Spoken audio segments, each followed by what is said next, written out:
He lived once, failed. He lived twice, and still lost everything. But fate gave him a third chance. Reborn into the same family, doomed to fall into ruin. This time, armed with the wisdom of 2 lifetimes, knowledge of history, and sheer determination, he swears to change their fate. Politics, economics, strategy, this time nothing will be overlooked. Can one man's third life rewrite the destiny of an entire family? Let's find out. In the year 513, a man named Kyle said that the execution of Baron Solus Takil, the former ruler of Astoria, would begin. The execution is supervised by Captain Weiss of the Northern Detachment of Griffonia. The execution will take place according to all the rules that were agreed upon in advance. The protagonist heard the ringing of bells and wondered where the ringing was coming from. His body felt pain again. Blood flowed down his cheek from a wound on his face. He wondered who this man with a beard was. What was he telling the people in the square? The protagonist recognized the central square. But what execution was the man with a beard talking about? The protagonist remembered that he was being executed. He looked at the people in the square and thought that each of them seemed to want to throw a stone at him. He tried to justify the people because this used to be a prosperous land. His parents spent more than 10 years to achieve this. But when he was 10 years old, everything began to collapse. In the beginning, there was the flood, then the war, where his brother died on the battlefield. Then the epidemic took his parents, and he had no one left. He was alone. The disasters did not stop. A terrible famine came, and their country was invaded by neighboring countries. The protagonist is an ordinary man with no outstanding data. People simply turned away from him. They began to call him an incompetent lord. He could only exchange his life and wealth, all that was left, for the salvation of his people. He hoped that their life would be better. Someone ordered, "Set it on fire." The protagonist closed his eyes and thought that he would finally be with his family. Someone called him from the crowd, "Lord Takil." He opened his eyes and saw a hooded girl breaking through the crowd. He recognized her. It was Anne. The protagonist was glad that she was able to escape during the attack on the estate. She tried to break through to him, but the guards blocked her way. Her eyes were full of horror. She knelt down and cried. He silently begged her not to come closer because it was dangerous. He thanked her for supporting the family and doing her duty as a servant. Anne shouted that she knew the truth. She said that she didn't care what others said. She knew that he always thought about his people. Anne began to pray, kneeling. In the crowd,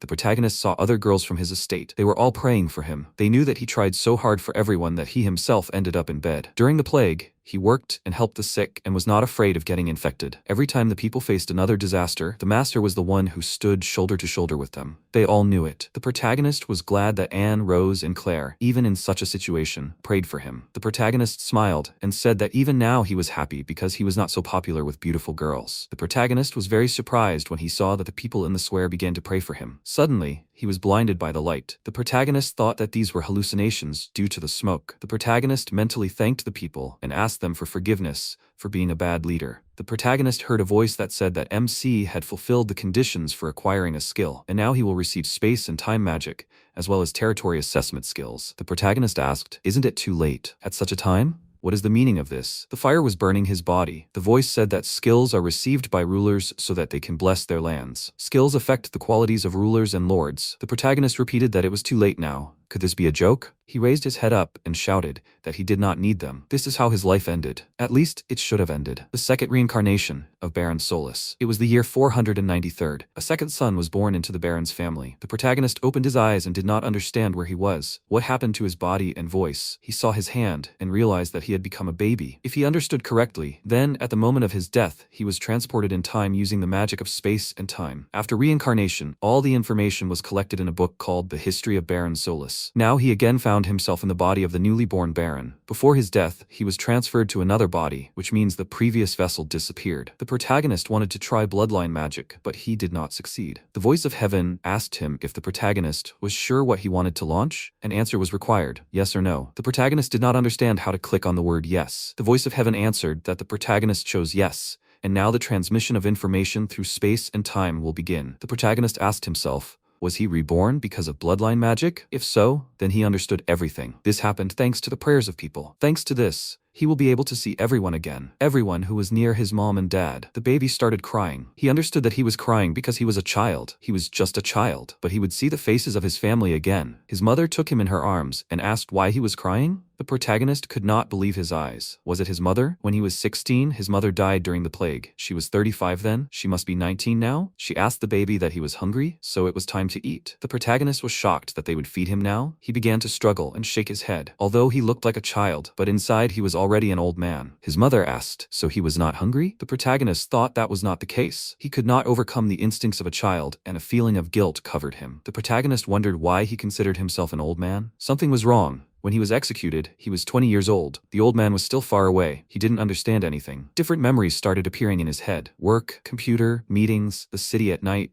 a notice of dismissal. What was this? He remembered sitting by the bed where a woman was lying, working at a factory, a severe headache. Now the protagonist remembered everything. A girl by his bed, an argument between husband and wife, and thoughts that everything would work out. These were the memories of Takahiro Nishido before he became Takil. The protagonist tried to remember what happened to his wife. After all, without him, she has no one else. She is all alone. The memories made the baby cry. Mom reached out her hand and told him not to cry because Mom was nearby. Mom said that Takil would ruin his pretty face and gently stroked his head. The protagonist felt another hand. It was Dad. The older brother came running and hugged the baby tightly. He said that he was nearby too. The whole family was nearby and very happy. The protagonist thought that this family would have a sad end. Will he have to endure this pain again? Will he lose everyone again? The protagonist decided that he did not want this. He had to avoid a terrible future. He remembered that he had a secret weapon, the knowledge from 2 past lives. So he had only one way out. He would rewrite history. He was sure that he would succeed. When he became stronger, he would change history for the second time. He would go to the future and meet Yuko again. As Nishido Takahiro, he would create a new future for his wife Yuko. Of course, as a baby, he could do little, but he had time to think of a plan. His determination to become stronger was unwavering. It was the year 496. Takil was 3 years old. His mother asked him what he was reading again. She wanted to cuddle him because he was so smart. As she left the room,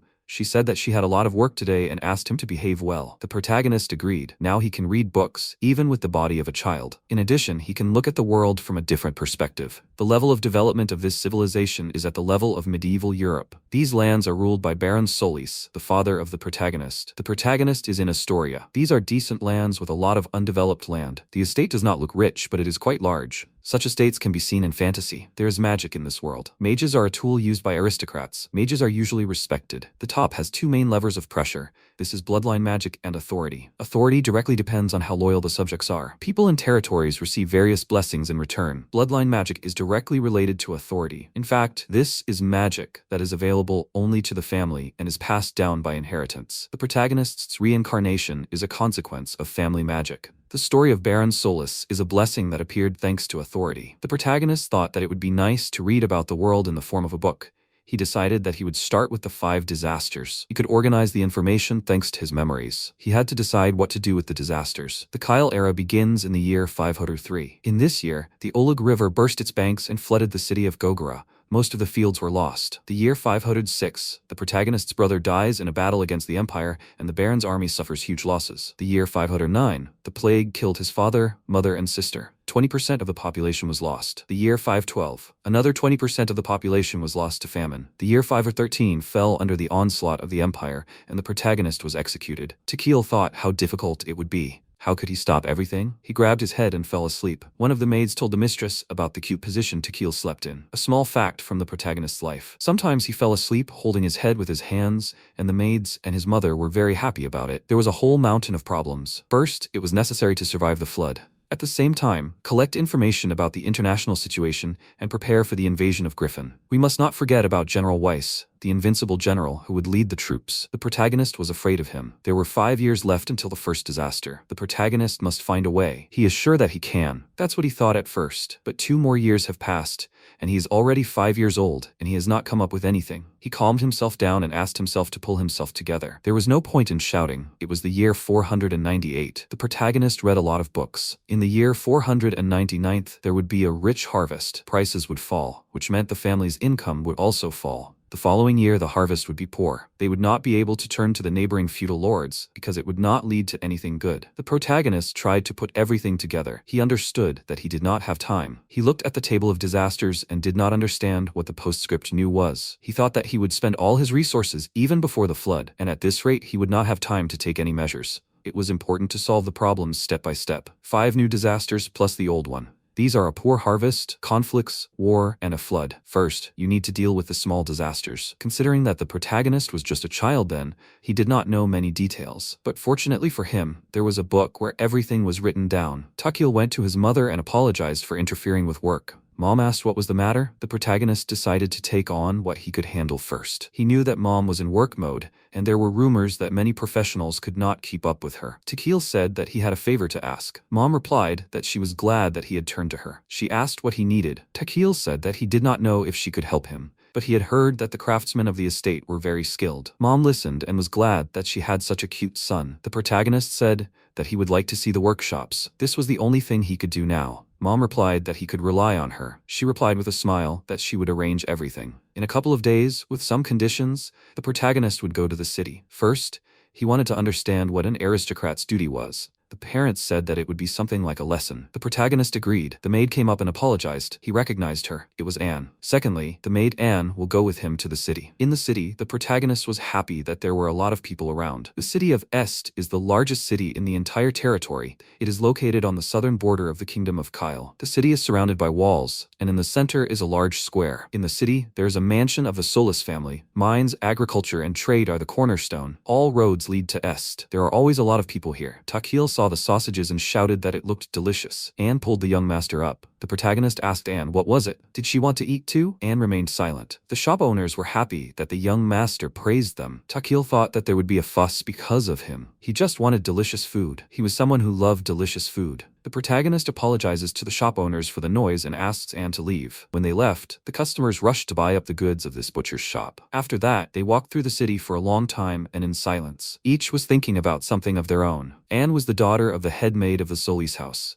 She was brought up strictly from childhood. Her father was an army captain and taught his daughter the art of war. She had a natural gift for wielding a sword. Any soldier, even the most experienced, was not fit to hold a candle to her. She was a good servant and a strong bodyguard, although she was only 15 years old, and she became a servant quite recently. The protagonist looked at the relaxed inhabitants of the city, and he remembered that the last time he saw Anne was on the day of his execution. In a past life, she served his brother Dalek and was his personal bodyguard. The fencing masters got along well with each other. They often trained in the yard. After his brother's death, she began to serve his sister. And 3 years later, the sister died of an illness. At the age of 30, she replaced her mother, who died of the plague, and took the post of the head servant. Having lost 2 masters, she became depressed. The protagonist stopped abruptly and realized that history had already changed. Anne asked the master what was wrong. Takil answered, nothing, and suggested moving on. The protagonist thought that Anne was a very beautiful and stately girl with red hair. He liked to be around her, because when he behaved like an aristocrat, she praised him with an admiring expression on her face. She always told him that his parents were very happy that he was doing so well. Or an aristocrat should behave with dignity in front of his people, but her praise hurt him. He called her the Ice Lady. He understood that it was his own fault that sometimes he did not behave like an aristocrat. He trusted her, but he was a little afraid. His parents sent her to the city with him so that he would be calmer. You have to be careful in the workshop. The head of the workshop said menacingly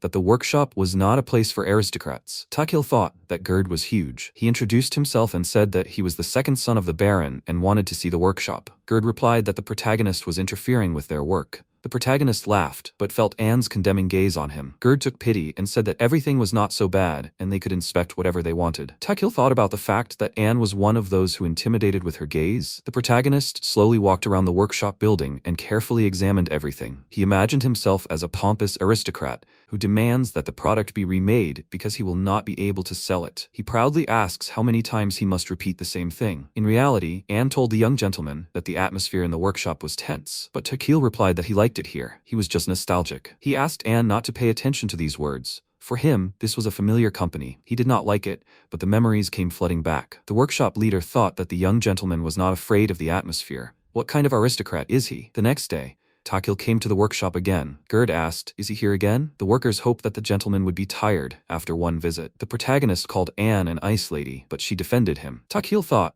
that in such a tense atmosphere, there was no one to talk to, but he could not give up. He approached one of the craftsmen and asked, what kind of wood is the strongest? The craftsman replied that he was a little busy. The protagonist replied that he would wait until the craftsman was free. In the further conversation, the young gentleman asked where the delivery would go. The workshop leader watched Takil carefully and then asked about the gentleman's interest in woodworking. The protagonist decided that he would rather be honest. Deep down, he doubted that he would be understood, but he pulled himself together and said that there was something he would like to do. Gerd listened carefully to the young gentleman and asked, does it have to be made of wood? The protagonist answered, yes. The workshop leader turned around and walked into the workshop saying, so that's how it is. Anne thought about what was happening. From that day on, Takil kept coming into the workshop. Thanks to this conversation, he had more opportunities to talk to the boss. He greeted the boss in a friendly manner, waved his hand and said that he would not bother anyone. Every time he wished everyone good luck. The workshop leader thanked the young gentleman. The protagonist got along with him and the other artisans. They explained everything very clearly. Takil thought that maybe it was time to show what he had come up with. Gerd looked at the drawing and asked, "What is this? What is this shape for?" Takil replied that he would like to make it out of wood that is durable. He wondered if such wood exists. He just doesn't really know. Anne was surprised when she looked at the protagonist. The head of the workshop thought and called a master named Carl. He asked the young gentleman to talk to Carl because he was young and had potential. Carl extended his hand to the young gentleman and said that he was glad to meet him. He hoped that they would work together. They shook hands firmly. Every day, the protagonist left home for the workshop and told his parents about it. The father hoped that everything was fine with him. After all, Takil had become a frequent visitor to the workshop. The mother told the father that if the son wanted it, then let him do it. Lately, he had not spent much time with her. The father calmed down after the mother's words. In the workshop, Anne watched the young gentleman and Carl work. They often had heated discussions about something. The protagonist had been going to the workshop for 3 months. He drooled every time they passed by the delicious sausages in the butcher's shop. He watched Carl try to figure out his drawings. And then the day came when they finished a model that was much larger than a child's toy. A couple of days later, Takil decided to show it to his loved ones. The protagonist was a little nervous before the show. He turned to his parents and thanked them for taking the time to look at the invention. He noticed that a young man was also present at the show. He said that he would also like to see the project. This man was his mother's personal servant. He was quite a big boss in the house and was second in importance only to his parents. He served his mother even before she became part of the Baron's family, and after appearing in the new house,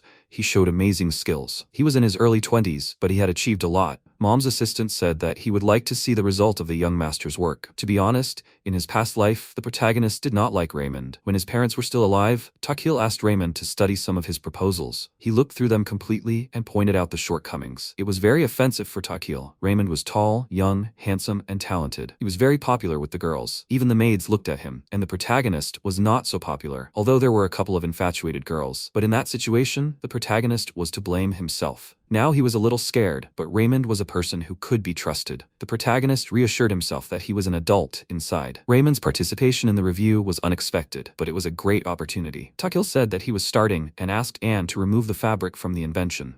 Anne agreed and pulled the fabric off. The protagonist asked to look at the invention. He wanted Raymond to be a key tool for rewriting history. He must be on Takil's side. Raymond's thoughts about the protagonist. The first impression of the young master was that he was a frightening child. Takil always looked at him as if he was afraid of something. Even his speech was hesitant and choppy, but somehow he found allies. He had contact with the merchants and artisans who came to the estate. Raymond became curious and ordered the maid who was supposed to serve his older brother to become the protagonist's personal maid. Anne was supposed to report everything about the young master. The results amazed Raymond. Mr. Takil drew a drawing of an invention that did not exist before. This is not just some kind of toy. This is something that could save the lands of the estate. Father frowned and asked what kind of giant it was. Mother was surprised at what she saw and asked what it was. Takil proudly answered that it was called a water wheel. The protagonist asked to pay attention to the blades on which there were containers for water. He said that the wheel would spin and dive into the water. When collecting water, the weight of the wheel changes, so it begins to spin. The wheel spins and lifts the stick until it falls back. In fact, the wheel distills water, and thanks to this, it spins constantly. The connected gears also continue to move. Mom called Takil a genius. She said that Dalek is good at fencing. Chrysia plays great. The protagonist thought that for their parents, children are always geniuses. Raymond did not quite fully understand the meaning of this invention. Takil explained that with the help of this invention, you can change the water level in the river, and you can also send water to where it is needed. This mechanism can be used to replace manual labor in some areas. Raymond asked where this could be useful. Takil replied that it could be used to produce flour. Raymond thought about it. The master and mistress also noticed that this was not an ordinary children's toy. Automation of production is directly related to the economic situation of the estate's territories. The production of grain located in one place, and if something suddenly happens there, huge problems can arise. Raymond thought about the fact that the protagonist knows something about economics. He asked the protagonist where he got such knowledge. Takil answered that one of the countries used such an invention in a book, so he thought that if they could use it in their estate, it could help in the development of the territory. Raymond thought about how Takil seemed to have known a terrible fate and was trying to avoid repeating it. This device was not created by their childish curiosity. Takil has a magical skill that allows him to see the future. What did these eyes see? This young gentleman carries on his shoulders something that they do not know. Raymond thought that Takil is still a child and his abilities are limited,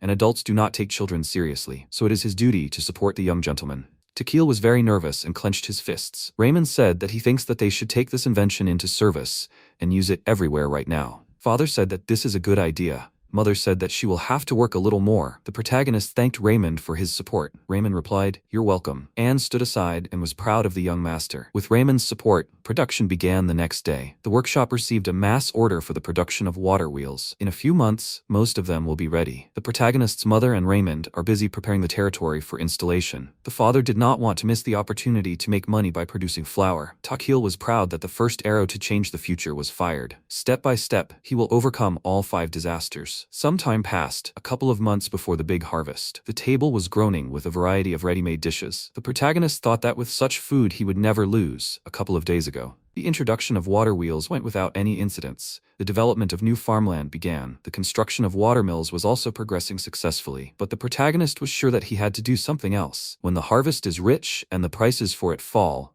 you need to buy more wheat. This will be preparation for a bad harvest. This is a great chance to buy at a low price and sell at a high price to prepare finances for the future. So you need to make a new product. Takil decided that they needed food made from wheat that would last a long time. They will produce noodles that can be stored for a long time and are easy to cook. Kitchen of the Solis estate. The protagonist greeted the chef of the estate. The chef was surprised and asked why he was here again. Miguel is the senior chef of the Solis house. He was a comrade in arms of the protagonist's father. In combat conditions, he managed to cook very tasty dishes from a limited range of ingredients. After the war, Miguel accepted the invitation of the protagonist's father and became the chef of the family. He was close to his father, so he addressed the protagonist without any titles, sir. Miguel asked what business MC came for today. Takil replied that he would like to make food from certain ingredients that would last well. Miguel looked at the ingredients. It was flour, water, and salt. Takil decided that if everything worked out as he planned, then it would be possible to use the food on the battlefield. Miguel is a professional in cooking food that is used on the battlefield. With his help, the protagonist can succeed. He understood that he could not do anything on his own. If he wanted to change the future, then he needed the help of his comrades and professionals. From this moment on,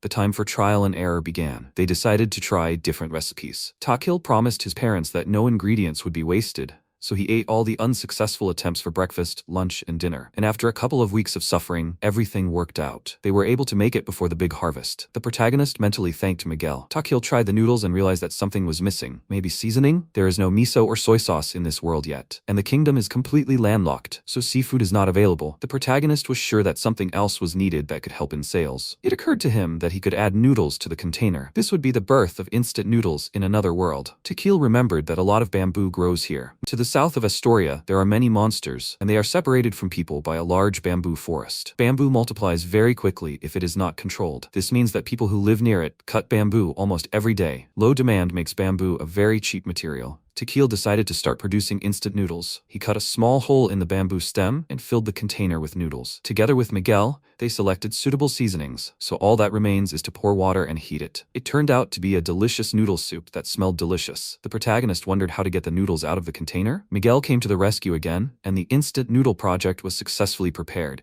Now it can be sold as supplies in case of famine or war. Takil was sure that his father would like it. He shook the container and did not like the sound. He was shocked. Did everything really go bad? It turned out that bamboo gives off moisture, but if you use dried bamboo, then everything can catch fire during cooking. Do you need to come up with something else for the container? The protagonist regretted that there is no foam in this world. He was irritated, and so a couple of months flew by. The time of the great harvest came, and this was the beginning of the 5 disasters. The first sign at the end of the barony of Solis, the 499th year of the Kyle era. The year began with a great harvest, but the wind from the neighboring countries brought black volcanic ash. The farmer stood in the field and said that the family would have a good harvest. His wife replied that she wished it would happen soon. The farmer noticed volcanic ash from the volcano in Griffonia on the wheat leaves. His wife said that she hoped that it would not be a bad omen. Takil was sitting at home and hoped for the same. The ash came from a volcanic eruption in the Griffonia Empire. According to the book that the protagonist was studying, the ash would not cause any harm. Anne reminded the young master that the time had come for the meeting. Takil thanked the maid. He decided to use the appearance of the ash to make his father accept his proposal. To fire the next arrow, he needed a sense of impending danger. This year the harvest will be big, but next year it will be the opposite. They must survive the bad harvest at any cost. If they fail, the rest of the disasters will crush the estate. The estate began to mass-produce flour and noodles.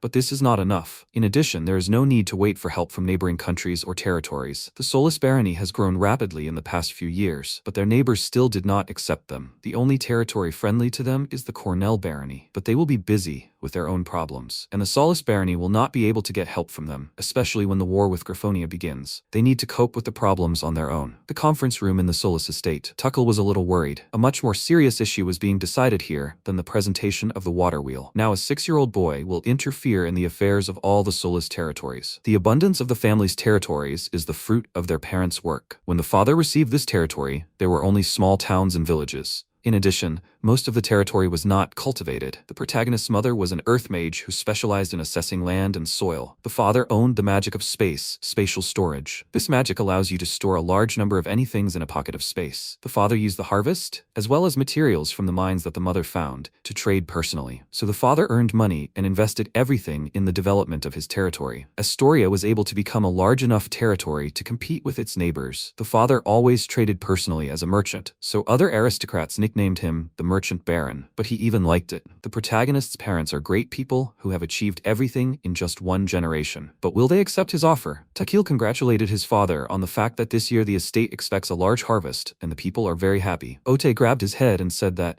if there is too much harvest, there will only be more problems. In this world, taxes are paid depending on how much land they own. This means that with a good harvest, farmers will take most of the costs on themselves. Farmers pay the harvest and quality tax, and also prepare part for seeds for the next year, and usually sell the rest. Therefore, the larger the harvest, the lower its price will be on the market. It follows that the lord will also receive less income. Takil said that he believed that a large harvest had its drawbacks.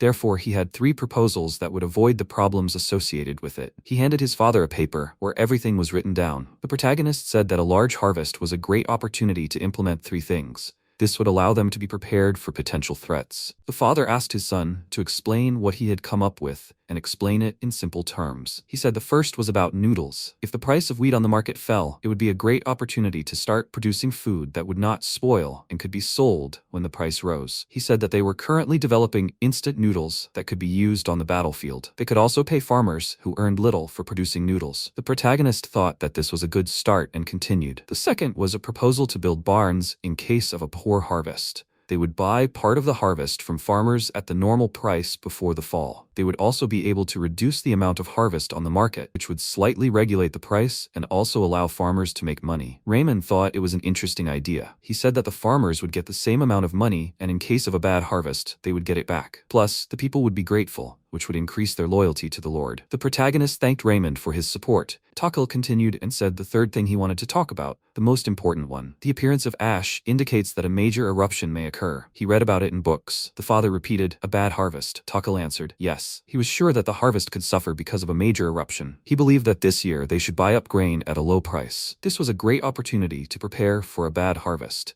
A bad harvest next year was very likely. He could not say it directly, but he knew exactly what would happen in the future. Even if there was no bad harvest, they had to take a risk. This was the only chance to convince his parents. He asked his parents to trust him. His mother came up to him, hugged him, and said that he was a good boy. She thanked him for thinking about all this, and reassured him that from now on he could leave everything to her and his father. His father said that they were expecting a change of plans. He announced that the meeting was over for today. Takil was glad that he had managed to achieve something. After all this time he had been losing to himself. All he had done in his past life was run until it was too late. Maybe he did this because he thought he was worse than his brother and parents. Or was he simply afraid to give it his all? He should have done it earlier, but in the end everyone died, and he thought he would never see them again. This also applies to Takahiro Nishido. He lived the life of a simple office worker who had no children, but he devoted his life to his wife. Because of bullying at school, he grew up a person who could not look people in the eye. Perhaps that is why he could not express himself and his ideas were taken away by colleagues. And in the end, he turned out to be a recluse who did nothing but read books sitting at home. His wife Yuko, to whom he had been married for 20 years, threw herself into her work so that they could have enough money. She was the only one who believed that her husband was capable of many things. She asked him to rest, and she was ready to support him in any endeavor. One day, she passed out due to overwork and stress. He cursed himself when he realized the situation he had put his wife in. When she came out of her coma, he took on any job and their income stabilized. He saw a smile on her face again, but now he worked himself to the bone and died from overwork, leaving his wife alone. Takil and Nishido had walked the same path. The protagonist was afraid to take a step forward and constantly ran back, until he found himself on a cliff where there was no way forward, but not this time. Now he created the future he had missed. Step by step, he will change it. Autumn of 499. The harvest is about to begin. The wheat in this world takes longer to ripen than the wheat in the ordinary world. At first, the farmers were happy about the bountiful harvest, but this only caused the prices on the market to fall. The protagonist's mother and Raymond made the first move. They issued an order to build a barn to appease the farmers. By this time, the barns were already being built. MC thought that his parents had a similar idea, which is why they agreed to it so quickly. Once the grain prices dropped sharply, Raymond and the protagonist's mother made their move. The farmer's grain was bought at the old market price. Water wheels that were built everywhere helped in the production of noodles. They paid the farmers with a small income, and they mass-produced noodles. Meanwhile, the protagonist's father just watched, but he realized that he could make money, so he couldn't wait for the opportunity. The time had come. The father's eyes finally lit up. Father was in good shape, which meant that he would soon show his spatial magic. He decided to buy wheat cheaply from neighboring territories, but without mentioning his name. The protagonist guessed that father could do this, and he used this wheat to process it into noodles. The protagonist's father was confident in this plan. He told Takil that when he made money on the wheat, he would give 10%.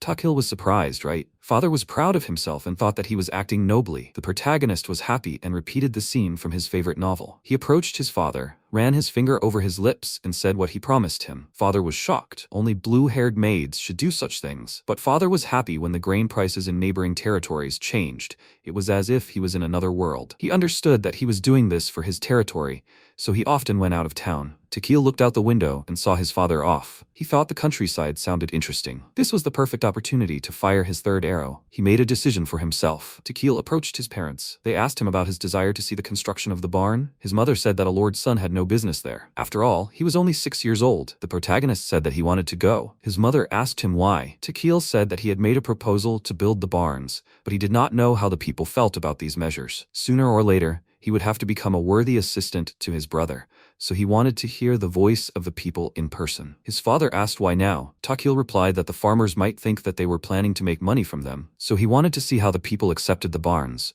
He wanted to see everything with his own eyes. The protagonist thought that he had voiced the perfect reason for the trip. He spoke like an adult, but was completely disguised as a child. His mother smiled and asked, "Is that all?" Takil thought about his mother's smile. He wondered what she wanted to hear. Takil screamed like a capricious child that he wanted to see the world outside. He wanted to see Astoria. It was unfair that he sat at home all the time. The words that escaped him made him feel ashamed, but it was more like the truth. Mom replied that he could go out of town, but only if Raymond was with him. He had to be careful about safety. The protagonist realized that he had underestimated his mother. Father shouted at his wife that this was not right. Mom said that it was his own fault because he only traveled with Daleks. Father grabbed his head and said that it was just a desire to imitate his brother. Mom threatened his father with her finger and asked if he was really against her decision. She asked him not to interfere with Raymond and not to get underfoot at the construction site. Takil appreciated his father's correct choice. That's how he managed to come to an agreement with his parents. There are a lot of bandits and monsters in this world. Even on the territory of the barony, it is dangerous to move. It was decided to increase the number of guards,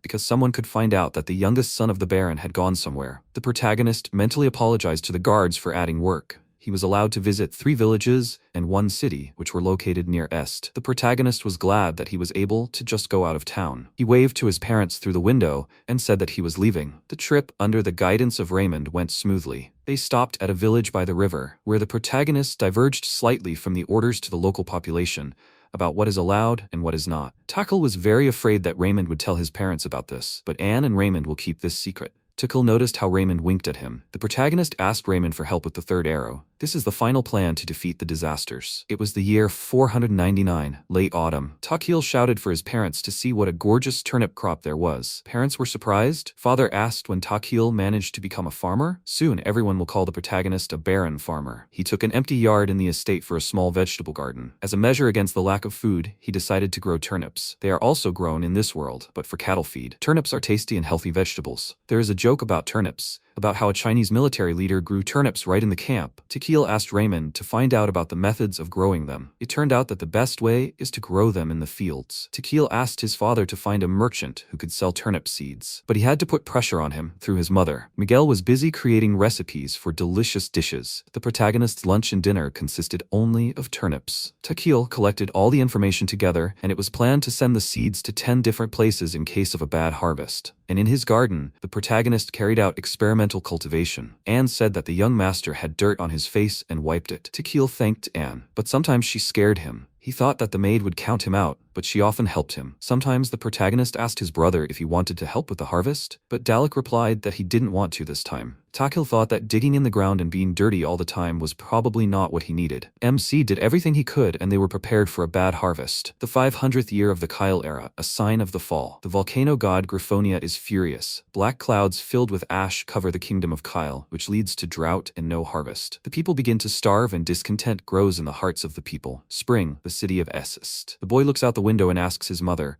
"Will there be no sun today either?" Mother replies that it looks like it. The boy asks, "Will it always be this dark?" Mother replies that everything will be fine. She hugs the child and thinks that the Lord's blessing will help them. A month passed. The clouds dispersed and the sky turned blue. Everyone was happy to see the sun, but the rain did not come. At this rate, all the crops would dry up, and fear again seized the hearts of the people. But the protagonist's family was ready for this. Mom ordered to start the water wheels. She said that they would send as much water as they could. She ordered to watch carefully so that nothing would break, but she asked that they not let the river dry up. They must survive this disaster. If there were no water wheel and food supplies that they had prepared, the situation would be much worse. The protagonist's mother asked Raymond to inform her of all changes in other countries and territories, even minor events. Raymond replied that he would do everything as the lady wished. Now she must give it her all. Mom's orders were carried out throughout the territory. Water was delivered to the right places. Mom and Raymond issued a decree that reduced taxes and began distributing supplies from the barns. In the meeting room, Takil asked if everything was going according to plan. Raymond answered that it was. Some residents said that the Baron saved their lives. It was too early to relax. They needed to keep an eye on finances and supplies. Takil asked again if they would cope. Raymond answered that one could say so. The protagonist felt that things were going well, but he needed someone to say it. He thanked God that they had won. Raymond reported that turnips were growing well in all regions. All the people were grateful that they would be able to survive the winter. Takil asked his father if this was wonderful. His father agreed with him. They had coped with the harvest, poverty, and hunger. In addition, they were able to make money by reselling grain, and they helped neighboring territories to avoid conflict. There were 2 more obstacles to get rid of. After the meeting, the protagonist went to his room. In about a year, he would have to deal with border conflicts. As soon as he learned that they had won, fatigue fell upon him. He had not been able to relax for a long time. The protagonist thought that he could die from overwork again. He heard a voice from his father's study. Someone said that he could not take it anymore and was about to burst. Takil stood by the door and tried to understand who was talking and what they were talking about. It was the year 500, the Kyle era. Takil's room. He shouted, "Why is everything like this?" He was sitting at the table with a pile of books and holding his head in his hands. The maids noticed that this was the young master's favorite pose, but there was nothing cute about it. The protagonist had serious problems. He was worried about his relationship with the neighboring Viscounty of Goman. In his past life, the relationship deteriorated because of the grain they bought there. Now they dealt with it themselves, and there are no such problems. In addition, they gave their neighbors turnips when they needed food. But the Viscount said that the Baron had taken advantage of a difficult situation for everyone to make money. No aristocrat would allow himself to do that, and he refused the help that was offered to him. Besides, he believed that the Baron should not have interfered with nature and changed the flow of water. The neighbor on the other side, Viscount Heremia, was also hostile. He believed that eating cattle food was unworthy of an aristocrat. Tahil lay with his head on the table and thought that in the year 506, the young swordsman of light would be trapped by a cunning plan of the enemy. He would save many lives of soldiers, but he himself would not return. He will be the first to be lost by the soulless family. And there are only 5 years left until this event. Takil believed that his brother was a very strong swordsman, and he had not been defeated in a fair fight. He will be trapped because of the enemy's cunning plan. The 501st year of the Kyle era, early winter. This winter will be especially cold, and all territories will suffer. Farmers were dying of hunger, so there were more people in the cities. But with this, the people's discontent grew. Many people fled from Astoria. But even in the face of such trials, Viscount Goman behaves ugly. The protagonist's parents and Raymond did not understand the Viscount. Takil thought about squashing Viscount Goman like an insect. A month later, Takil walked past his father's office and heard a conversation about the many refugees. Father said that the locals were worried about the order in the city. Mother replied that something should be done about it. At that moment, Takil entered the room and told his mother that he had a proposal. She replied that it was interesting and they should try it. Sometime later, in the city of Est, when the future changes, new events appear, and the problems with the Viscounts reminded us of this. A passerby in the city told another that refugees were being accepted somewhere, but the protagonist could not imagine that in front of him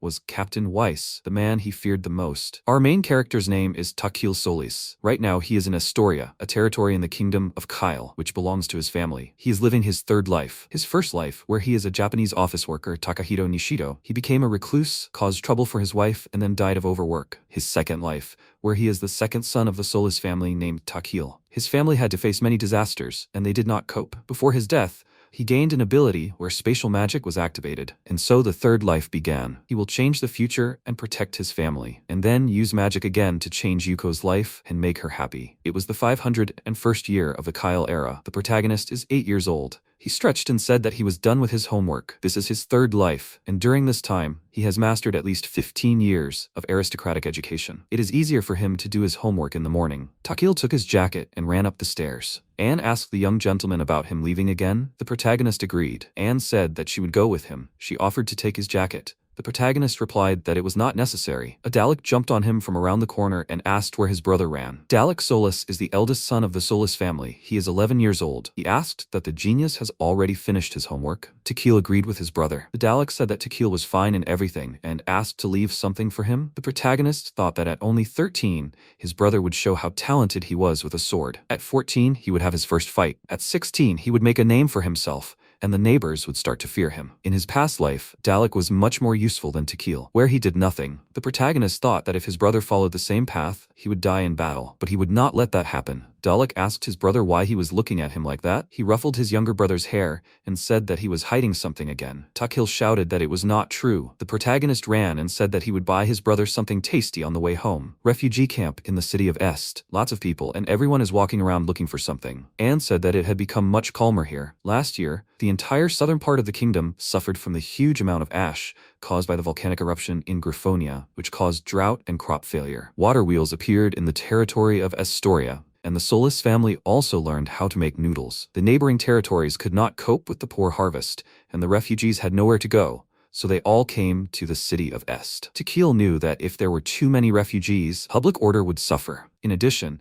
he could not just leave the people who needed help. It was at this moment that he released the fourth arrow. With the help of Raymond and others, a refugee camp was set up outside the city walls. The refugees who filled the city were concentrated in one place. There were noodles for food, food distribution, and temporary housing. Takil suggested that Anne look into the camp administration. The maid agreed. The camp administration office. Refugees are told that they must first register. The assistant girl politely asked people to line up. The administrator named Claire said that they needed to fill in information about themselves: name, gender, marital status, and previous place of work. She politely asked each person where they came from and wrote everything down. After registration was complete, she handed out cards and explained that they would be needed to get food and work, so they could not be lost. The card has a number, so you cannot exchange cards with others. People thanked her for their help. Claire said that work can be found on the notice board. At the moment, they are recruiting people to improve the refugee camp. If you have any questions, you can go to the consultation room through the central door. After that, she invited the next person in line, but noticed Mr. Takil. The protagonist said that she is doing a great job. Claire thanked him. She was a refugee herself who worked in the camp administration. She said that refugees not only can live in the camp, but they are also paid for it. She doesn't know how to thank him for this. People started telling each other that Mr. Takil was somewhere in the administration. It was a complete surprise for the protagonist that people knew his name and wanted to thank him. Two girls knelt down in front of Takil, but Claire stopped them and asked them not to do that again. She told them to get back to work. Claire apologized that everyone found out about his presence in the camp. Takil said that he did not want this to happen at all. He asked how Claire was doing. She answered that she was doing great. Some of the camp workers were refugees. They quickly got used to it and helped the others. Everyone in the camp was grateful to the Solis family. Because of them, people have delicious food and work. She herself lived in an orphanage, and she was pleased to see such an attitude towards people. She apologized for being distracted from work and went back to the center. Claire turned around and Takil thanked her for her work. She replied, "You're welcome." He waved his hand and said that it was time for him to help the others too. Setting up a refugee camp is necessary to deal with the next disaster.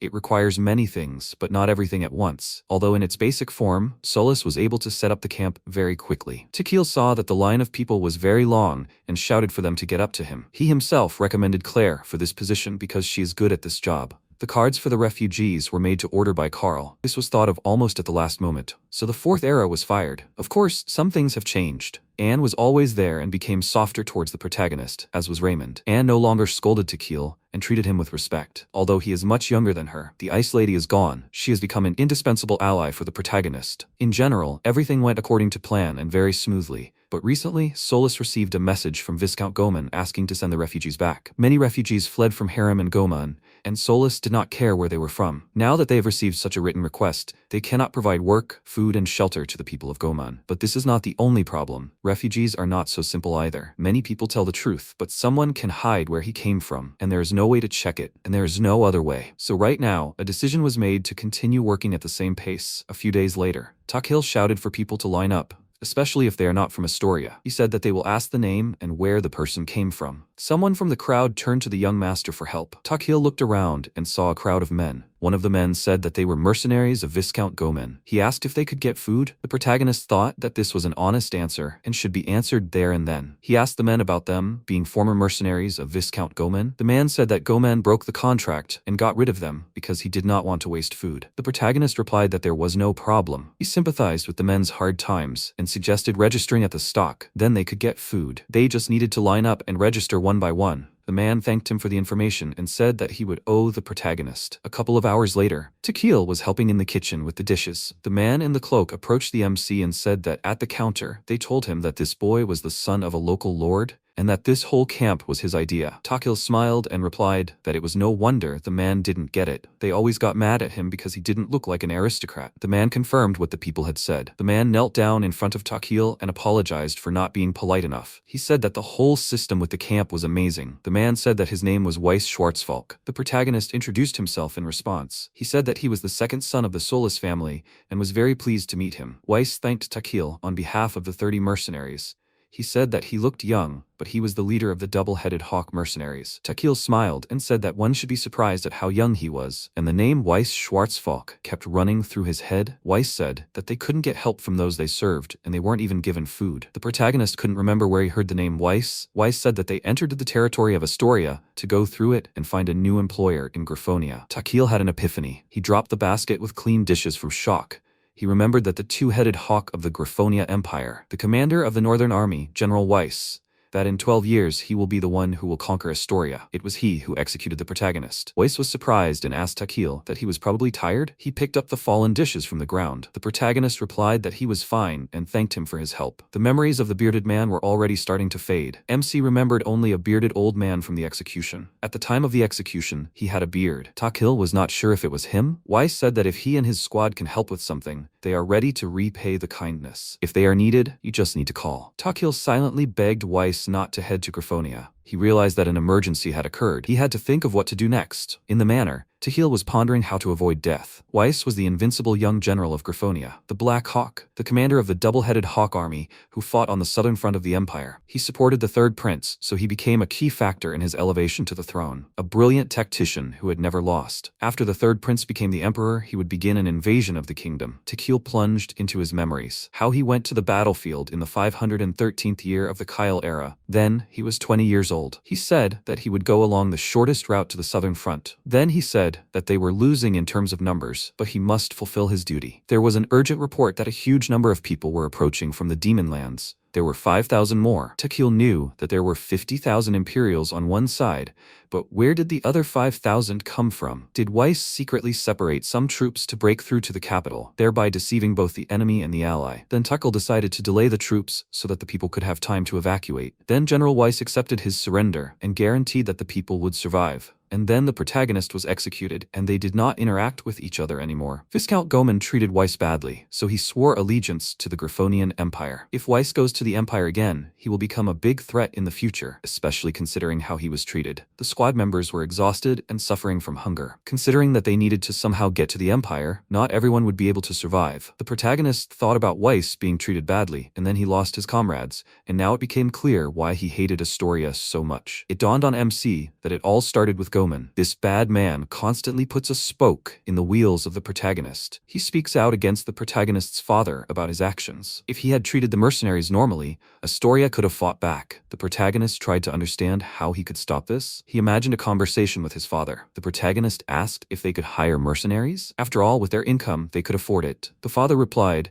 that right now they are not in a state of war, and there is no need to hire so many people. Takil became a prophet and said that a war would soon break out and they would lose if they did nothing. The father did not understand what his son was talking about, The protagonist put his head on the table and scolded himself that nothing came to mind. He did not understand what he could latch onto. Until the warriors left the city, there was only one chance to take advantage of a cute baby face. Takil decided to befriend Weiss. From that day on, he decided to drop in on the mercenaries under the pretext of checking the refugee camp. Somewhere in the refugee camp, Takil watched the mercenaries training attentively. When the training was over, Weiss thanked everyone. He asked the protagonist what he was doing in such a place. Takil greeted him politely and said that his parents had given him permission and that he shouldn't worry. Weiss replied that he was glad to hear it. The protagonist admitted that they had given him permission to help with the administration's construction and not to be here, and pretended that nothing was happening and stood silently next to the young master. Takil said that he could learn a lot if he watched Weiss. Weiss said that the protagonist praised him too much. Takil jumped off the box and said that he had read something in a book and wanted to ask for advice. Weiss asked what it was about.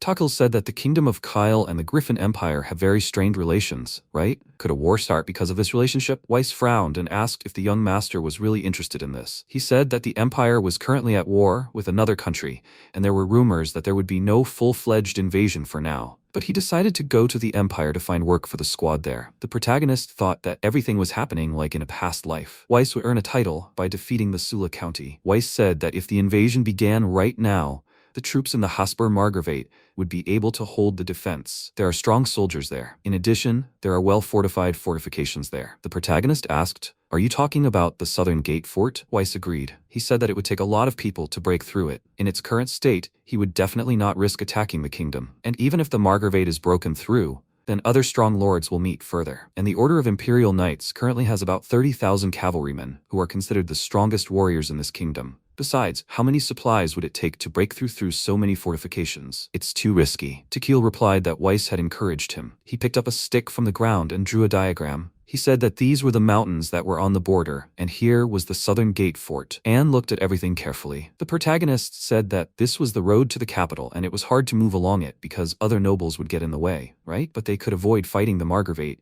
if they outflanked. At a certain point, the troops would go left, split up, and go through Viscount Harami. Weiss said, and so Takil said that they would be able to attack Astoria without having to fight serious opponents, and from here, the capital was just a stone's throw away. Takil smiled childishly and said that he read it in a book. That's why he was worried that this place would turn into a battlefield. Weiss looked at the protagonist carefully. The protagonist thought that he didn't want Weiss to be afraid of him. Weiss asked how a child came up with such a plan. Takil replied that he thought it would be easier. Weiss replied that it was an interesting plan, but there were several problems. First, a large army was needed. Second, there was demon territory beyond Astoria. Third, the Imperial soldiers knew that setting foot on demon land was forbidden. Fourth, the roads here were not in the best condition. It would be difficult to lay out a supply route. Fifth, it was necessary to coordinate with the main army, but it was too far. In other words, the situation would not be the most advantageous, and clashes with monsters could not be avoided. It was almost impossible to continue under such conditions.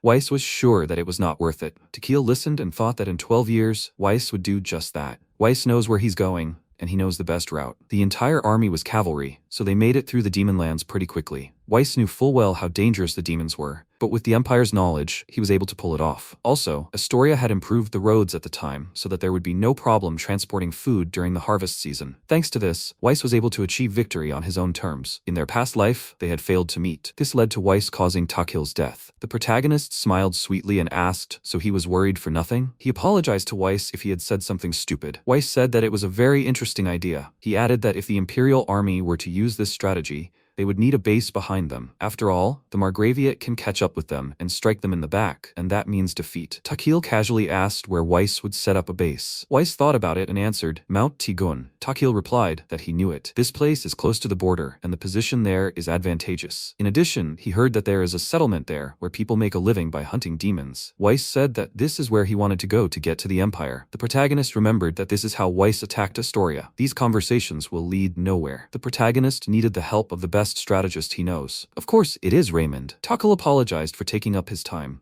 Raymond replied that he does not mind. MC said that he would like to offer something to his parents, but does not know how to do it. He asked his assistant for help. Raymond replied that he understood the young master. The protagonist thanked him. As Takil began to tell about the request, Anne entered the room and said that tea was ready. Raymond smiled and said that if you make decisions in a hurry, you can make mistakes. Takil took a cup of tea, sat down on the sofa and thought that it was calming. Raymond said that Takil could begin. The protagonist said that he would like to make 2 proposals. First, He would like to accept the refugees as his citizens. It is difficult to accept so many people now, but they rely on help. This will be a great chance to improve production in their territory. He asked what Raymond thought about it. Raymond answered that he thought it could be useful, but how did the master want to implement it? Takil answered, Mount Tegan. They can send new citizens there to develop it. Raymond asked why the master thought Mount Tegan could be useful. The protagonist noticed that Raymond understood everything. He said that most of the refugees are from Goman and Harimi. If they want to hide them, Mount Tegan comes to mind. Besides, it is an excellent strategic position. They can fortify themselves there, which may be useful in the future if they want to colonize the demon lands. Raymond asked, what is the second proposal? Takil asked about Raymond having heard about the double-headed hawk mercenaries. He answered in the affirmative. Takil said that he had spoken to the leader, and he seemed to be a very experienced and talented person. In the past, they regularly engaged in border defense and strengthened their military forces every day. Such mercenaries could be useful and should not be missed. Raymond thought about it. Takil said that they could spend money on mercenaries and get bodyguards that they could trust. This would be a great opportunity to strengthen their forces. The protagonist asked Raymond what he thought. Raymond answered that hiring 30 people was quite expensive. He asked the gentleman if this was all he wanted to talk about. The protagonist thought that Raymond saw right through him, which meant that Anne told him everything. He smiled and said, to be honest, he had already figured everything out. For example, they would use mercenaries not only as simple soldiers but would give them other work, for example, hunting monsters or protecting caravans. Takil said that he would like Weiss to teach him. He trusts him, and Weiss is an excellent swordsman and tactician. The protagonist wanted Weiss to become his teacher. Raymond answered, as the master wishes. It is necessary to start with the simplest from the first sentence. But it is too early to make Weiss the master's teacher. Raymond wanted to be sure that Weiss can be trusted. Takil became sad. Raymond asked what plans the young master has for the future. Teal answered that he will support his brother as the next heir. He said that he will work on strengthening the economy in the new lands, and Mount Tegun will become the fortress of Astoria. For the sake of a better future, the protagonist will not give the land to anyone. Raymond answered that this is the right plan and asked to leave the rest to him. The next day in the conference room, Father said that Raymond told him about Takil's plans. Luckily, they have some extra money, but he hoped that his son understood how much money they would need. They might not even get back 10% of what they spent. Father asked if the protagonist was confident in his plan. Takil's mother told her husband that they should trust her son's decisions. She reminded him that thanks to him, they were in an advantageous position when the disaster came. Father replied that he did not want to provoke the Viscounts any further. Mother smiled and told her husband that politics were his problems and that her son should not worry about them. Mother asked the protagonist about his concern for the lives of ordinary people. This would be a great chance to get additional resources. MC thought that Mother was keeping Father strictly. Father said that he would leave this question to Takil and Raymond. The protagonist was happy. Raymond answered, as the master wishes. Father said that as for the question of managing the new lands, they would wait until his 15th birthday, and the swordsmanship will be put on hold too. Takil was upset that his father had let him down like that. His father had said that he would give Takil 50 gold pieces for his achievements. He hoped that his son knew that ordinary people could only earn 2 gold pieces in a few years, and wanted his son to spend the money wisely. Takil was shocked. 50 gold pieces. That was a huge amount of money for a child. He decided that he would spend the money on his next arrow. He was sorry that the swordsmanship had failed, but he believed that Raymond would be able to hold off the mercenaries. A Dalek entered the room and apologized. They were all surprised to see him. The Dalek apologized for interrupting the discussion, but he also wanted to say something. His father and mother froze in anticipation. His father said that he had a bad feeling about this. Takil thought about it. The Dalek said that he wanted to learn swordsmanship. He wanted to learn it from the mercenary commander Weiss. He insisted on his request. Takil could not believe his ears, but help came from an unexpected place. Father was indignant that his eldest son was there too. He asked Dalek about wanting to be trained by the leader of the mercenaries. He did not understand what happened to Dalek. Mother was silent and looked at her sons. Father asked Dalek to tell him more. Dalek said that there are 9 stages of swordsmanship. They determine the level of a swordsman's skills. The first stage is inexperienced. The second stage is a beginner. The third stage is a swordsman. The fourth stage is an experienced swordsman. The 5th stage is a fierce swordsman. The 6th stage is a virtuoso. The 7th stage is a sword demon. The 8th stage is a holy sword. And the 9th stage is a sword god. Most of the soldiers do not have a high rank. In this territory, only Father and 2 other people have a high rank, a virtuoso. And there is no one from a sword demon to a sword god. The Astorian army is known for its bravery, but in reality, there are not so many good swordsmen. Father agreed with these words. Dalek said that 2 other people besides his father had received the titles of knights and ruled their own settlements, and he would not be able to learn from them. Takil was surprised that his brother had the information himself. Dalek had already started fencing at that age, but despite the fact that he had started only recently, he had already reached the 3rd level from the end. His skills are no longer that different from those of an adult. In his past life, by the age of 16, he had reached the rank of a holy sword. He was recognized by respected people in the kingdom. Dalek's magic was different from others and was rare, even outside the kingdom. Takal thought about the fact that his brother had decided to start training 3 years earlier. Father said that if Dalek was not satisfied with the current instructor, he could be replaced with another. They knew another good instructor. Dalek said that this was great, but Weiss was at the level of a demon's sword. He was 1 level higher than Father. Father was upset that this was possible and put his head on the table. He pulled himself together and said that he understood everything. He will inform later whether it will be possible to come to an agreement with Weiss and asked to wait a little. The brothers exchanged glances. The father thanked everyone for the meeting and said that they finished there. The father asked Raymond to find out more about Weiss and his mercenaries. As soon as he received enough information that Weiss could be trusted, he appointed him as a fencing instructor. Takil was very happy with this information. He was very lucky that his brother supported him. Maybe his brother will become even stronger and faster. Previously, the protagonist was afraid to rely on his brother. He did not want to interfere with the growing genius, and it was stupid. Takil thought, maybe that is why his brother was so thoughtful that day. He mentally apologized to his brother for disturbing him. The training ground of the mercenaries. Weiss said that training was over for today. Dalek thanked the teacher for training. Dalek Solis is 11 years old. Tired Takil also said thank you. Takil Solis is 8 years old. 3 months have passed since the brothers began their sword training with Weiss. Dalek jokingly said that his brother was slacking off. Takil was surprised.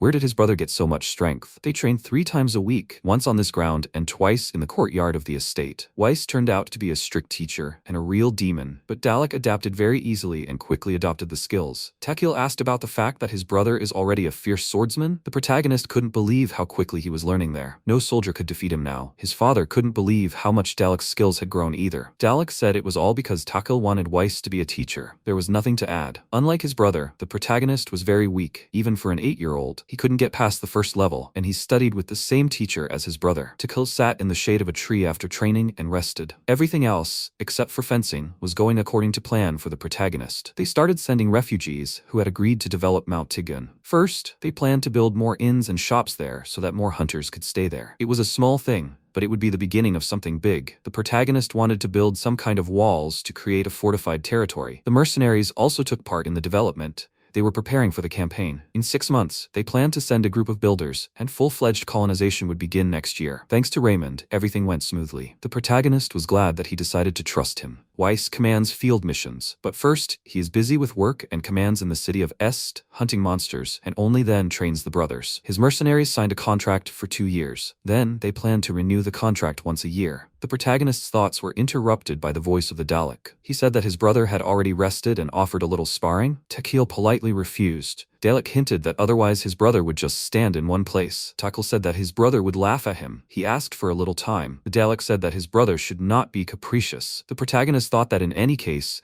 it was good that they bet on Weiss, and now they can breathe a sigh of relief. Now they can prepare for other disasters. Takil's room. The young gentleman was informed that his order had arrived from the workshop. He asked to bring it to the room. The protagonist was glad that the order was finally here. He gave the drawings to Carl and finally waited. This will be another arrow fired. The book said that the Solis army will suffer great losses, and this will greatly affect the military power. This is the 4th of the 5 disasters that will happen in the near future. In order to avoid this, the protagonist decided to use a firearm. It was not a bow, but a weapon that would allow you to attack from a long distance. A weapon that would allow you to pierce the strong armor of a knight. A weapon that can be used without special training. Carl helped the protagonist create it. First, it was necessary to improve the production of bows. A composite bow was made, and then metal was added to improve the range. But to use such a bow, you need tremendous strength, and most soldiers will not be able to use it. Gerd told the young gentleman that this bow is not easy to handle, but Gerd managed to handle it. So it was time to use modern technology. It was decided to use parts from a compound bow, or more precisely, the pulleys that pull the bowstring. They made something similar to a handle to improve accuracy. In other words,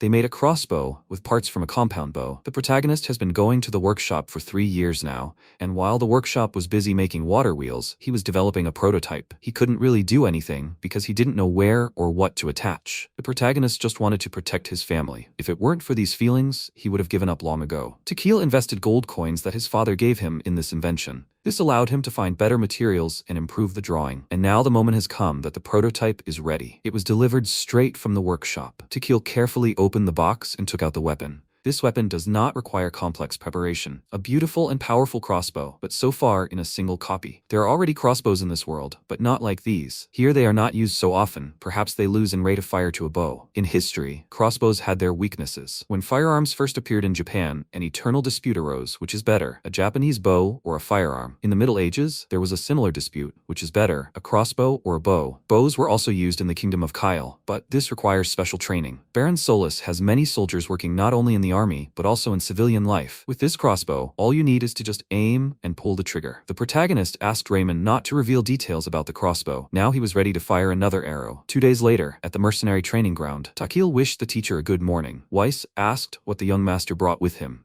Anne said that she could have conveyed it instead of the master. Takil said that he wanted to show something and find out the teacher's opinion. He unfolded a rag and took out a crossbow. Weiss said that this was a very unusual crossbow. The protagonist said that it was a new model with special details. Weiss realized that it was a crossbow, but it was rarely used in the kingdom. Given the expression on his face, he understood the weaknesses of this model very well. Takil asked if the teacher wanted to try it out. The protagonist was eager to hear an outside opinion. Weiss picked up the crossbow, examined it, aimed, and fired. The arrow flew powerfully forward. Everyone froze in anticipation of the result. Weiss ran to the target and immediately ran back. He shouted that if there were more crossbows like this, they should be used. He wanted to equip all the mercenaries with such a weapon. Takil replied that he wanted to tell his father about the crossbow after testing it. This is the only finished prototype so far. Weiss apologized to Takil for being too emotional. He was amazed at the power of this weapon. Such a crossbow can pierce any armor, even the armor of the best Griffin cavalry. He asked to tell his father that he was ready to buy such crossbows. The Dalek screamed that it was not fair and asked to let him shoot. He begged to do it. Takil agreed. After that, there was no stopping his brother. He shot until Anne scolded him. The next day, at the Solis estate, Takil thanked his parents for their attention. He apologized for gathering everyone so unexpectedly, but he would like them to look at the new invention. Takil said that it was time for the Dalek to come out. The courtyard of the Solis estate. The Dalek confidently holds the crossbow in his hands. Takil asked to demonstrate the weapon visually. The Dalek aimed at the target and fired. They were all very surprised. The Dalek was glad that he hit the center. The father asked the protagonist that he again took this invention from books. The weapon has an unusual shape and great power. Takil replied that all the parts were taken from different mechanisms. Today they tested the invention, and he asked Weiss's opinion. Weiss said that one such crossbow would easily pierce the armor of the Griffonian iron cavalry. Father called Takil a name. He shouted that such an invention should be reported to him immediately. Takil realized that his father was angry. He tried to justify himself and said that even a soldier who had never used one could handle this crossbow. The protagonist was sure that this was an excellent option. Father agreed with his words. Raymond said that the main weakness of the crossbow was that it was not possible to shoot from it as often as from a bow. He asked his brothers what they would say to this. Takil replied that this would mark the beginning of measures against the coming war. He added that they had a proposal. The new weapon that the protagonist had developed would be used to equip an entire army. Right now, the greatest threat is the Empire's iron cavalry. They are absolutely powerless against the onslaught of the cavalry. Ordinary archers will not be able to penetrate armor, but this crossbow easily penetrates a sheet of metal. Dalek said that now they have about 400 soldiers, and if each of them is armed with such a crossbow, they will be able to give battle. Takil promised that he will keep the secret of creating the weapon. He will try to make sure that no one finds out about it. They will not only engage in mass production of the crossbow, but also begin to distribute it on their territory. If 10% of the population can use it, it will already be a victory. Father replied that this is not a bad option. The protagonist thought that the 6th arrow was released. Takil said that he understands that training 800 shooters is not an easy task. First, they will build a shooting range, and they will use ordinary crossbows in it. The shooting range can be used not only for training soldiers, but also for shooting by ordinary people, so people can have fun, and at the same time the foundation for the future militia will be laid. You just need to prepare small prizes. The protagonist's mother asked her husband about her son's interesting proposal, right? People will volunteer to practice shooting in exchange for prizes. Dalek said that their skills will grow, and they will be excellent marksmen. The father asked, will ordinary people be able to become part of the army? Dalek said that he tried this weapon for the first time yesterday and thought it was fun. He is sure that this plan can work, and his brother is right about everything. Takil added that people will have to hit the target, and for good results, they will receive prizes. Then you can hold monthly tournaments where people will compete and fight with each other. The third stage will be a large tournament where people who have shown themselves well in monthly competitions will participate. The fourth stage will be organizing bets on the tournament, and the winners will be able to receive a cash prize. prize, and the family will be able to use the money from the bets to organize the tournament and the reward for it. They will create a whole system that will be open to all people. If they manage to organize a tournament, the result will be great. Takil asked his father what he thinks about it. Dalek said that over time, this tournament will become a special event in the whole territory. They will be able to use entertainment to make people a force to be reckoned with. He thought it was a great idea. Father said that they will be able to make money if it becomes a feature of their region. The protagonist was glad that the merchant's blood had awakened in his father and that he had begun to think in the right direction. Raymond modestly said that he had not yet answered the question. He said that the rate of fire from a crossbow is indeed lower than from a bow, but it depends on how they will use the crossbow. Takil suggested using the tactics of 3 rows. The first row fires, the second row prepares to fire, and the third row reloads. And so the rows change, which allows for continuous fire. In history, such a tactic was used by Oda Nobunaga. With its help, you can easily fight off the Iron Cavalry. This way you can compensate for the rate of fire, considering that they will have a lot of shooters. Raymond replied that Takil was right. The Dalek looked at his younger brother and said that even an experienced swordsman could not cope with something like this. Takil smiled and said that no one except his brother would do this. He said that the bolt tips pierce any armor. He asked his father to imagine how amazing their army would be. He clarified that he hadn't even told Weiss about this. The brothers looked at each other and were pleased with the work they had done. Raymond said that the master had lost to his sons here. The protagonist's father agreed. The protagonist's mother thought about it and said, again, they would pretend that everything was fine. The father asked Raymond to mass-produce these crossbows, but no one should know about it. He said that they would build a shooting range and use regular crossbows there. Raymond replied that he understood everything. He asked Takil to prepare a list of what would be needed to make the shooting range work. He also left the hiring of the necessary employees to him. The protagonist replied, "Good." The father said that he would leave the research of weapons and tactics to the Dalek. He must be careful and not allow information to leak. The Dalek replied, "Of course, father." The father said that all expenses would come from the region's money. At this point, the meeting was over. The brothers slapped each other on the palms and said that they had succeeded. Takil said that Weiss would like such a crossbow, and he had a proposal on this matter. They could start paying him a little less in exchange for crossbows. This would happen only on the condition that Weiss would not reveal the secret of the crossbows. At the same time, the mercenaries would be able to try out the crossbows on monsters and suggest what could be improved. If the mercenaries agree to this, they would be among the first to use these crossbows, and they would become future instructors who would help in training ordinary people. Father replied that this was a good idea. Dalek asked his brother when he learned to use people like that. Takil pretended not to understand what was being said, and replied that he had to fidget. Dalek asked his father if he wanted to try shooting a crossbow. Father replied, "Of course." Mom asked if she could try too. The protagonist thought that if they act now, they should have time to prepare and fight back the Iron Cavalry. It is important that the people of their territory can also defend themselves. Simple soldiers may not be enough if they want to protect all the borders. During the confusion, monsters and bandits may appear, and people must protect themselves from them. If people become a serious force, then there's no need to be afraid of this, and they will be able to mobilize more soldiers in case of war. Dalek said that Father's shot was not bad for the first time. He suggested that they need to aim a little higher. Mom said that now it was her turn to shoot. She fired and shouted that she succeeded. Raymond replied that it was not a bad shot. The protagonist stood aside and thought that people would enjoy such entertainment. He was glad that his plan was being implemented. This was the beginning of a new future, where the soulless shooters would take their first step to glory. It was decided to give the new type of crossbow a name, the Estor crossbow. The city of Este, workshop. The workshop is bustling with activity. All the craftsmen are busy with something. The protagonist thought that there were even more people here. Gerd was surprised by the appearance of the young master. He thanked Takil for coming in. Gerd loudly told the craftsmen that the young master had arrived. Everyone turned around and bowed. Takil said that he felt uncomfortable when the craftsman reacted to him like that. Gerd replied that he shouldn't say that. The protagonist told Gerd that he and his brother wanted to see the production of Estor crossbows and discuss a new project. Gerd asked Carl to come to him. Takil replied that it wasn't that important and that they could do it in their free time. He said that Gerd's work was a higher priority for now. Gerd smiled and replied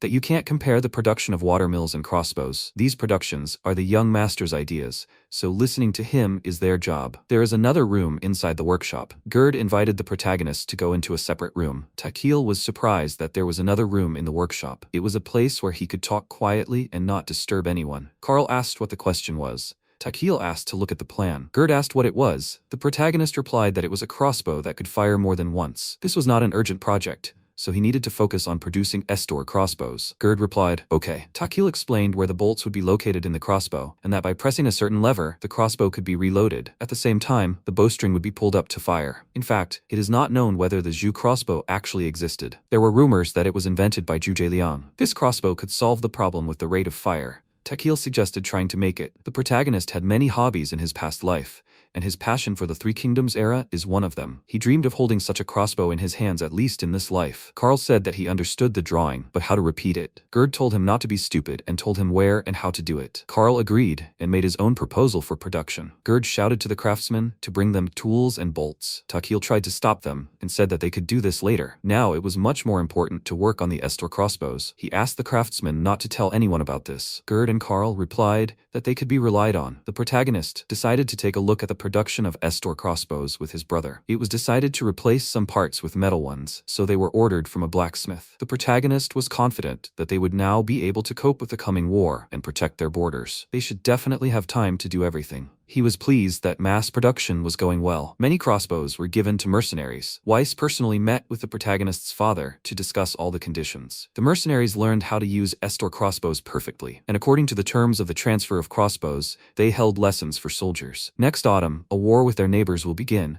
in which they will win but lose 40% of their soldiers. But this time, everything will be completely different. Estor crossbows were created against the iron cavalry of the Empire. Now Solace has enough shooters to give battle. They must be led into battle by Weiss, who will become a victorious general. In the future, the entire country will not be able to give battle and will lose. The protagonist is sure that Goman is not on their side, and he still needs to do something. Every day he did not give Takil peace, and he did not see any point. After another training with his brother, the protagonist asked what was the matter. Dalek answered that the problem was in his magic. Takir asked, "In light magic? It is one of the rarest, even outside the kingdom." Dalek answered, "Right?" He asked his brother for permission to complain to him a little. Takil answered that he did not mind. Dalek shared his problem with his brother. The protagonist was surprised. He sternly asked, "Is it true?" Dalek replied that if it were not true, he would not complain. Takil suggested talking to Weiss. Then he thought better of it and said that it would be better to talk to his father first, otherwise he would get angry again. Dalek thought about it and agreed to his brother's suggestion. They must succeed. This will be a great chance to defeat the Iron Cavalry of the Empire. In the autumn of the year 502, the writer arrived in the city of Est. It was time to fight.